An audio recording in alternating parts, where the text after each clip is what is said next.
তানভীর রুমে এসে মেঘের পাশে একটা চেয়ারে বসে অনুষ্ণ দৃষ্টিতে মেঘের ঘুমন্ত আদলে চেয়ে আছে।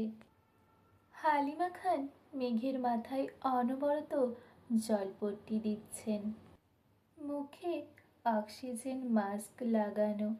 মালিহা খান হাতে পায়ে মালিশ করছেন। মোজামেল খান কাছেই একটা চেয়ারে চুপচাপ বসে আছেন। তানভীর মেঘের দিকে তাকিয়ে থেকেই মনে মনে বলল, চোখের সামনে বনের স্বপ্নময় জীবনটাকে প্রতিনিয়ত ধ্বংস হতে দেখছি, হাসির আড়ালে কষ্ট লুকাতে দেখছি। এ অবস্থায় আমি তাকে ঠিক কী বলে সান্ত্বনা দিতাম? মুখের উপর ধমক দিতে গেলে আগে নিজের কলিজায় আঘাত লাগে। আমি তো সর্বোচ্চ চেষ্টা করেছি, কিন্তু তবুও ঠিক রাখতে পারিনি। আমি সত্যিই দুঃখিত ভাইয়া। তানভীর চেয়ারে বসে আবিরকে একের পর এক মেসেজ দিচ্ছে, বিস্তারিত সব ঘটনা বলেছে, কিন্তু আবিরের কোনো রেসপন্স নেই। মোজাম্মেল খান তানভীরকে উদ্দেশ্য করে হঠাৎই তপ্ত স্বরে জিজ্ঞেস করলেন, আবিরের সাথে কথা হয়েছে? ও কি ঠিকমতো পৌঁছেছে? তানভীর মাথা নিচু করে ধীর কণ্ঠে বলল, হ্যাঁ। মেঘের অসুস্থতার কথা জানিয়ে দিয়েছ? তানভীর ভারী কণ্ঠে জবাব দিল, আমি জানাইনি, তবে হয়তো বড় আব্বু জানিয়েছে। মোজাম্মেল খান কপাল গুটিয়ে গম্ভীর কণ্ঠে বললেন, ভাইজানের কি দরকার ছিল ছেলেটাকে জানানোর? শুধু শুধু দুশ্চিন্তা করবে। আব্বুর চিন্তাভাবনার সাথে তানভীরের চিন্তাভাবনা মিলে গেছে দেখে তানভীর মাথা নিচু করে রেখেই নিঃশব্দে হাসল। এক সায়াহ্নে মেঘ বেলকনিতে দাঁড়িয়ে বিষণ্ণ চিত্তে দূরের একটা ল্যাম্পপোস্টের ক্ষুদ্র পরিসরের আলোর পানে অপলক দৃষ্টিতে চেয়ে আছে। এক সেকেন্ডের জন্য পলক ফেলতেও বেবালম ভুলে গেছে। 5 দিনের প্রখর অসুস্থতা অবসহন করে আজ মেঘের শরীরের অবস্থা কিছুটা ভালো হয়েছে, তবে মনের অবস্থা এখনো দুর্বিষহ। এই 5 দিনের জ্বরের ঘোরে দুনিয়া বি কোনো হদিস ছিল না মেঘের। আজ সন্ধ্যের আগে আগে বিছানা থেকে উঠে বেলকনিতে এসে দাঁড়িয়েছে। গত 5 দিনে না দেখেছে সূর্যোদয় আর না সূর্যাস্ত। আবির বাড়ি নেই, 6 দিন হলো। এর মধ্যে আবিরের কণ্ঠস্বর পর্যন্ত শোনেনি। দীর্ঘ সময়ের ঘোর কাটিয়ে ক্লান্ত শরীর নিয়ে গুটি গুটি পায়ে রুমে গেল। টেবিলের উপর ফোনটা বন্ধ অবস্থায় পড়ে আছে। মেঘ ফোনটা চার্জে দিয়ে আবারও শুয়েছে। কিছুক্ষণ পরেই হালিমা খান রুমে আসছেন। ওনার খানিক বাদে মোজাম্মেল খানও মেয়ের পছন্দ মতো কি বেশ কিছু খাবার নিয়ে আসছেন। মেঘ মোটামুটি সুস্থ হয়েছে শুনে একে একে সবাই রুমে হাজির হয়েছে। সবার দৃষ্টি এক মেঘ খেতে স্থির হয়ে আছে। ইদানিং তানভীরও বেশিরভাগ সময় বাসায় থাকার চেষ্টা করে। মোজাম্মেল খান আহ্লাদে কণ্ঠে মেয়েকে একের পর এক খাবার সাধছেন। আলী আহমেদ খান টুকিটাকি কথা বলছেন, ওনাদের সঙ্গে মালিহা খানও এটা সেটা বলছেন। হালিমা খান মেঘের মাথার পাশে বসে চুপচাপ মেয়ের মাথায় হাত বুলিয়ে দিচ্ছেন। তানভীর দরজার পাশে দেয়ালে পিঠ ঠেকিয়ে দাঁড়িয়ে আছে। গত কয়েকদিনে আবিরের মাথা ঠান্ডা করতে তানভীর সহ রাকিব, রাসেল, লিমনরা সবাই যতটা সম্ভব চেষ্টা করছে, কিন্তু আবিরের রাগ কমার বদলে উল্টো বেড়েই চলেছে। তাদের একের পর এক আহ্লাদী কথা শুনে মেঘ মুগ্ধ নয়নে তাকিয়ে আছে। পুরো রাজ্যের কথার ভিড়ে কারো মুখে একবারের জন্য আবিরের নামটা উঠছে না। মেঘ সবাইকে এক নজর দেখে মলিন হেসে মনে মনে আওড়ালো, ওরা এমন কেমন বোঝে না, ওরা আসলে কারণ খোঁজে না।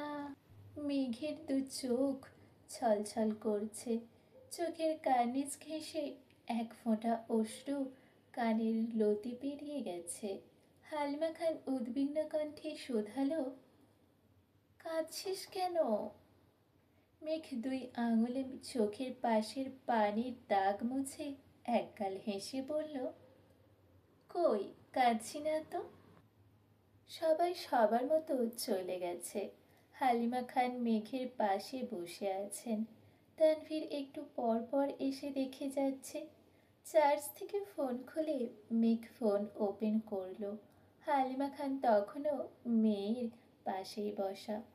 মেঘ একে একে কল লিস্ট, সোশ্যাল মিডিয়া সব চেক করলো, কিন্তু কোথাও আবিরের কোনো মেসেজ নেই।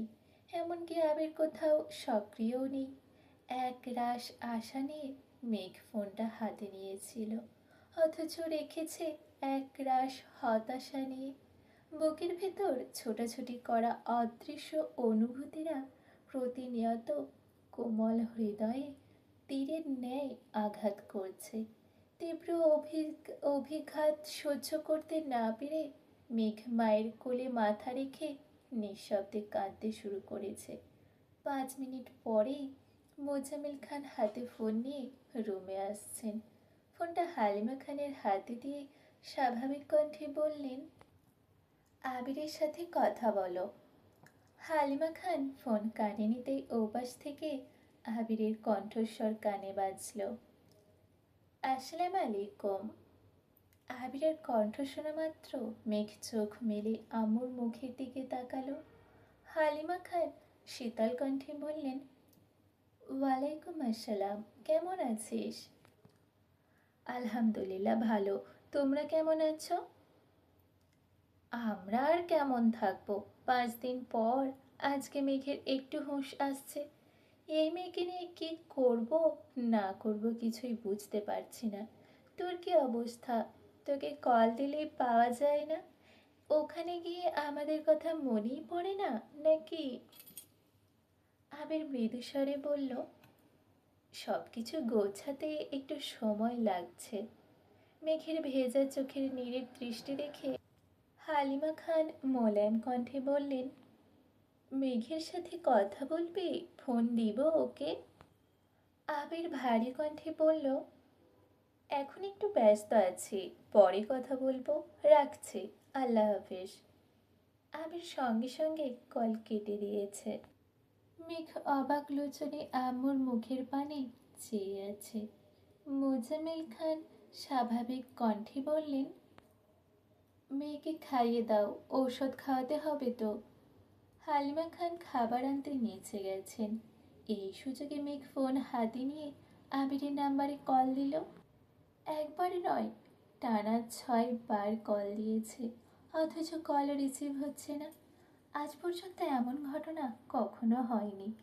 আবিরের ফোন খোলা থাকলে আর ফোনের কাছে থাকলে মেঘের কল কখনো মিস হয় না, অথচ আজই তার ব্যতিক্রম ঘটছে।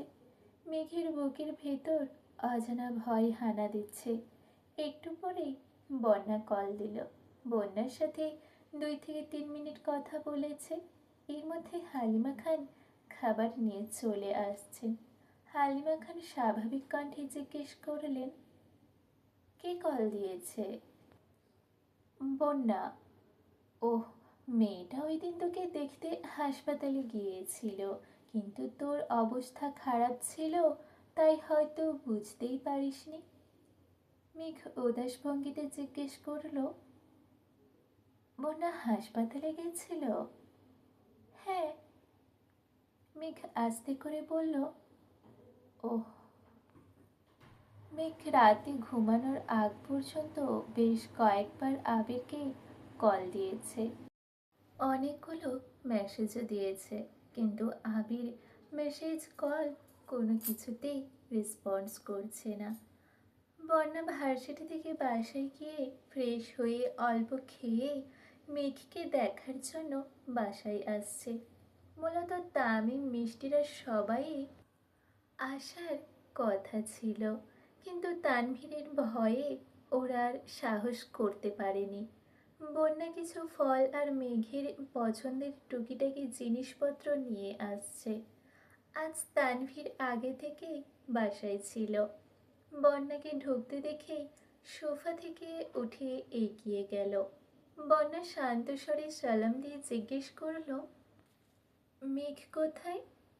তানভীর সালামের উত্তর দিয়ে আঙুল দিয়ে দেখিয়ে দিল বন্যা ওপরে চলে গেছে। বাসায় আজ তেমন মানুষজন নেই। আকলিমা খান মিম আর আদিকে নিয়ে ওনার এক আত্মীয়ের বাসায় বেড়াতে গেছেন। দুপুরের পর হওয়ায় হালিমা খান ও মালিহা খান দুজনেই ঘুমাচ্ছে। তানভীর কিছুক্ষণ সোফায় বসে হঠাৎ উঠে রান্নাঘরে গেছে। চা, নুডলস সাথে ফল কেটে প্লেটে সাজিয়ে নিয়েছে। মেঘের রুমের সামনে এসে গলা খাঁকারি দিয়ে বলল, আসবো? আসো। তানভীরের হাতে নাস্তা দেখে মেঘ আহাম্মকের মতো তাকিয়ে আছে।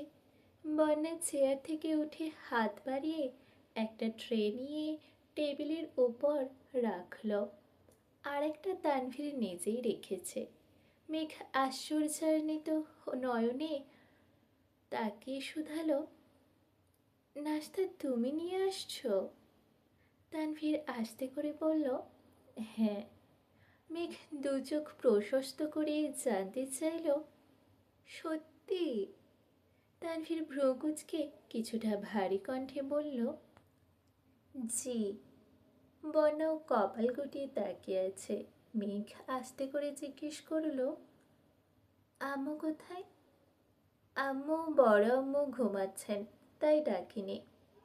তানভীর চায়ের কাপ বন্যার দিকে এগিয়ে দিয়ে চাপা স্বরে জিজ্ঞেস করলো, চিনি হয়েছে কিনা দেখো। বন্যা চায়ে চুমুক দিতে দিতে মেঘ বলে উঠল, বন্যা চায়ে চিনি বেশি খায়। তানভীর মুখের ওপর জবাব দিল, জানি। বলেই তানভীর থতমত খেয়ে উঠল। বন্যা মৃদু হেসে বলল, চিনি ঠিক আছে, ধন্যবাদ। মেঘ তানভীরের দিকে সন্দেহের দৃষ্টিতে তাকিয়ে আছে। বন্যার সামনে কিছু জিজ্ঞেস করবে কিনা তাই ভাবছে। তানভীর মেঘের নজর খেয়াল করে ধীর কণ্ঠে বলল, আমি আসি। নাস্তা ভালো না লাগলে আমার কিছু করার নেই। আমি আন্তরিকভাবে দুঃখিত। আম্মু উঠলে আবার নাস্তা পাঠাবো নে। তানভীর তড়িঘড়ি করে রুম থেকে বেরিয়ে গেছে। মেঘ তখনও সন্দেহের দৃষ্টিতে দরজার পানে তাকিয়ে আছে। বন্যা কপাল গুটিয়ে গম্ভীর কণ্ঠে জিজ্ঞেস করল, তোর ভাই রান্নাও পারে? মেঘের ঠোঁট মুখ জুড়ে মুচকি হাসি। মাথা দুলিয়ে মেকি স্বরে বলল, নুডলস আর চাটাই কোনো রকমে করতে পারে। বন্যা মৃদু হেসে স্বাভাবিক কণ্ঠে জিজ্ঞেস করল, আবির ভাইয়ের সাথে কথা হয়েছে তোর? না। কেন? উনি আমার কল রিসিভ করেন না। গতকাল আব্বু আম্মুর সাথে কথা বলেছে। আম্মু আমাকে ফোন দিতেও চাইছিল, কিন্তু উনি কথা বলেননি। বন্যা তপ্ত স্বরে বলল, ওনার সমস্যাটা কি? আমাকে ওয়ার্নিং দিয়েছিল আমি যেন ইচ্ছাকৃত নিজের ক্ষতি না করি। হয়তো সেই জন্যই রাগ করে কথা বলছেন না। বন্যা গম্ভীর কণ্ঠে বলল, ভালো হয়েছে, তোর সাথে এমন করাই উচিত। মেঘ মন খারাপ করে বলল, তুই আমাকে এভাবে বলতে পারলি?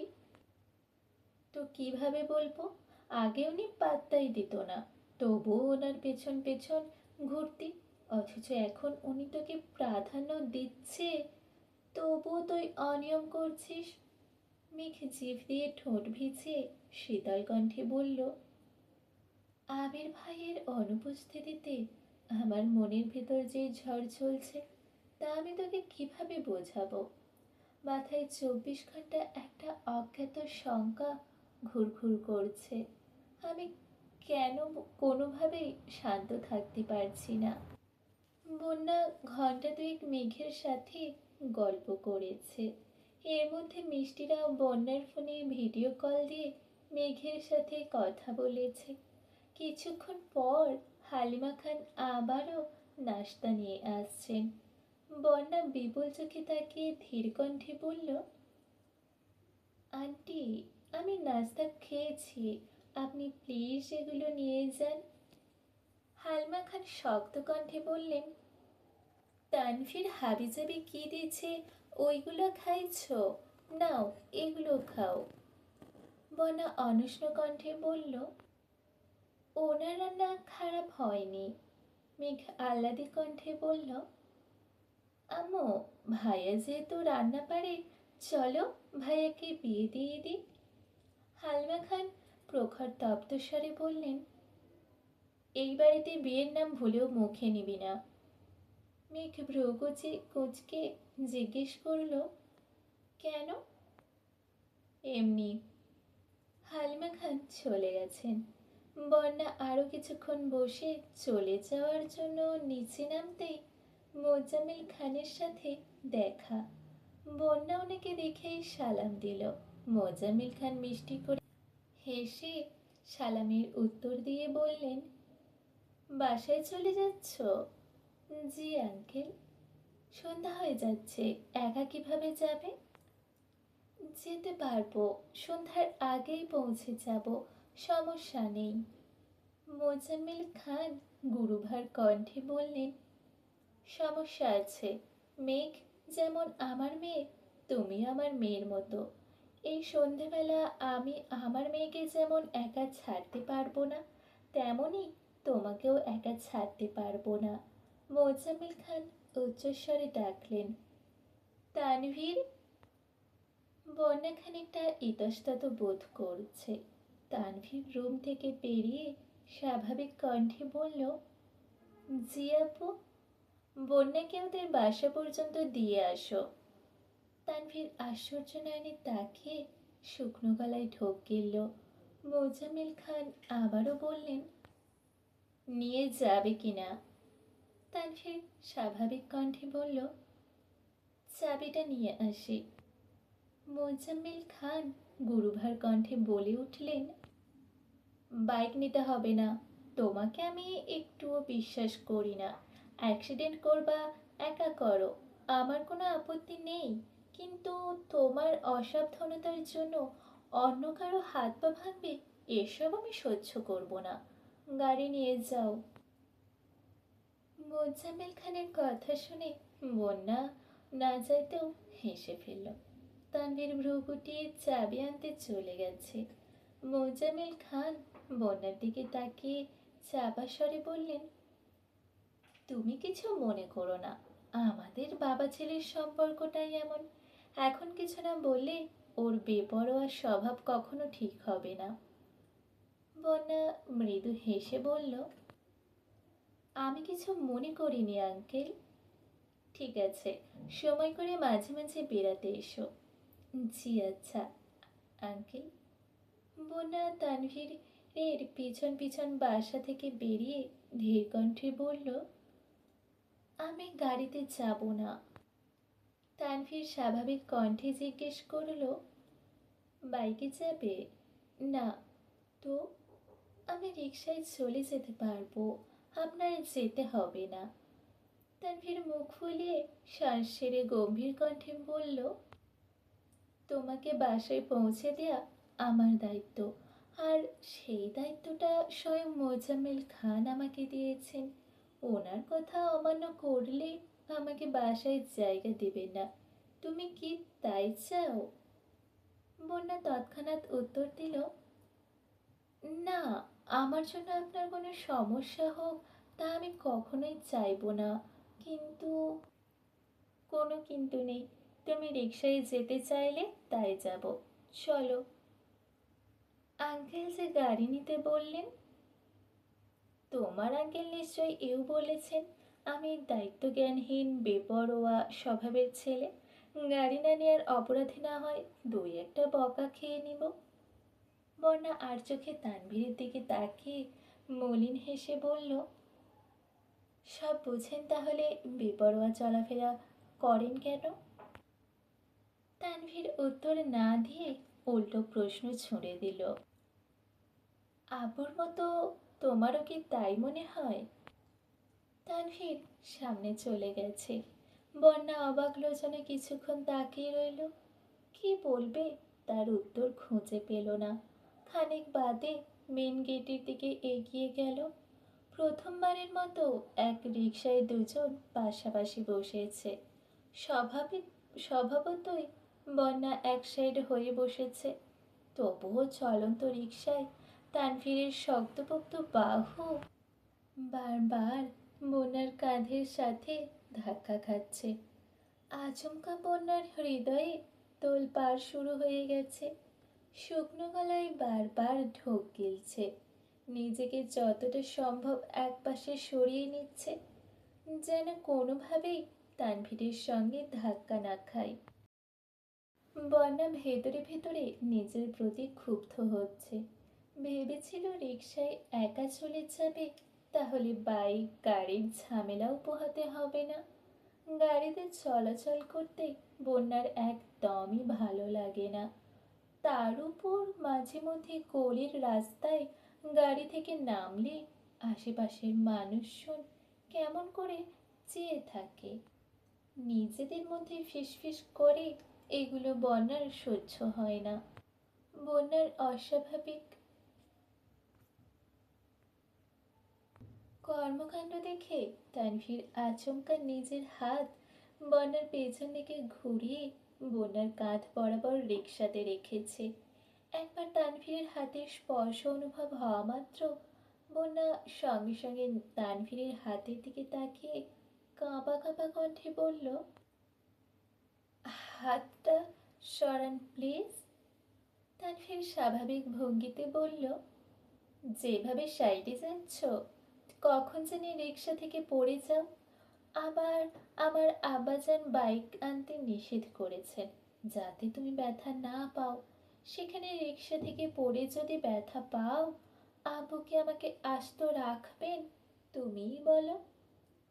বন্যা পূর্বের ন্যায় আবারও বলল, আমি পড়ব না, প্লিজ হাতটা সরান, আমার অস্বস্তি লাগছে। তানভীর উদাস ভঙ্গিতে বলল, আমার পাশে বসে কেউ এমন আচরণ করলে আমারও অস্বস্তি লাগে। মেঘের মতো তানভীরও খুব জেদি, এটা বন্যার অজানা নয়। তানভীর হাত সরাবে না এটা বুঝতে পেরে বন্যা দু হাতে নিজের ব্যাগটাকে শক্ত করে ধরে কুটিসুটি মেরে বসে বুকের বাঁ পাশে অবস্থিত হৃৎপিণ্ডের ধুকপুকানি অনুভব করছে। ইদানিং বন্যার মাথায় হঠাৎ তানভীরের চিন্তা চলে আসে। বিশেষ করে তানভীরের জীবন কাহিনী শোনার পর থেকে বন্যা মাঝে মাঝে সেই ভাবনায় মগ্ন থাকে। না চাইতেও তানভীরের প্রতি অন্যরকম অনুভূতি কাজ করে। তানভীর সামনে আসলে নিজের অজান্তে সেই অবিদিত অনুভূতির বহিঃপ্রকাশ ঘটতে থাকে। বন্যা বারবার ঘড়ি দেখছে আর রাস্তা কতদূর বোঝার চেষ্টা করছে। তানভীর কপাল গুটিয়ে বন্যার দিকে তাকিয়ে আছে।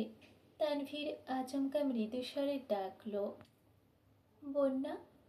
বন্যা তৎক্ষণাৎ চোখ বড় করে তানভীরের দিকে তাকালো। বাতাসে চুল এলোমেলো উড়ছে। ভ্রুযুগলে ভ্রুযুগল কোঁচকানো, নাক স্বাভাবিকের তুলনায় কিছুটা ফোলা। জিভ দিয়ে ঠোঁট ভিজে তানভীর প্রশ্ন করল, তোমার জীবনের একমাত্র অস্বস্তিকর ব্যক্তিটাকে আমি? বন্যা তখনও নিরিট দৃষ্টিতে তানভীরের দিকে তাকিয়ে আছে। তানভীর বন্যার পাশ থেকে হাত সরিয়ে এনে চোখ নামিয়ে আবারও বলল, যদি তাই হয় তবে আজকের পর তোমার অস্বস্তির কারণ আমি হব না।